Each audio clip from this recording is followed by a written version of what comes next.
ആരാണ് E D അഥവാ enforcement directorate? E D എന്ന് കേൾക്കുമ്പോൾ പലർക്കും ആദ്യം ഓർമ്മ വരുന്നത് റെയ്ഡ് ആണ്. എന്നാൽ എൻഫോഴ്സ്മെന്റ് ഡയറക്ടറേറ്റിന്റെ ചുമതലകൾ അതിൽ മാത്രം ഒതുങ്ങുന്നതല്ല. ഇ ഡി അഥവാ എൻഫോഴ്സ്മെന്റ് ഡയറക്ടറേറ്റ് ഇന്ത്യയിലെ സാമ്പത്തിക കുറ്റകൃത്യങ്ങളെ കുറിച്ച് അന്വേഷിക്കുന്ന ഒരു പ്രധാന കേന്ദ്ര ഏജൻസിയാണ്. എന്നാൽ ഇ ഡി അഥവാ എൻഫോഴ്സ്മെന്റ് ഡയറക്ടറേറ്റിന്റെ പ്രധാന ചുമതലകൾ എന്തൊക്കെയാണെന്ന് ഒന്ന് നോക്കിയാലോ. 1. ആന്റി മണി ലോണ്ടറിംഗ്, കള്ളപ്പണം വെളുപ്പിക്കൽ തടയുക. 2. ഫോറിൻ എക്സ്ചേഞ്ച് മാനേജ്മെന്റ്, വിദേശ നാണ്യ വിനിമയ നിയമങ്ങൾ നടപ്പിലാക്കുക. 3. ഇൻവെസ്റ്റിഗേറ്റിംഗ് ഫിനാൻഷ്യൽ ഫ്രോഡ്, സാമ്പത്തിക കുറ്റകൃത്യങ്ങളെ കുറിച്ച് അന്വേഷിക്കുക.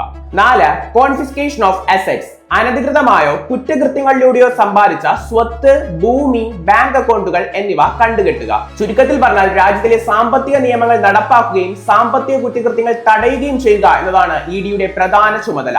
എങ്കിൽ നിങ്ങൾക്കായ ഒരു ചോദ്യം, നിലവിലെ ഇ ഡി ഡയറക്ടറുടെ പേരെന്താന്ന് ഒന്ന് കമന്റ് ചെയ്തു.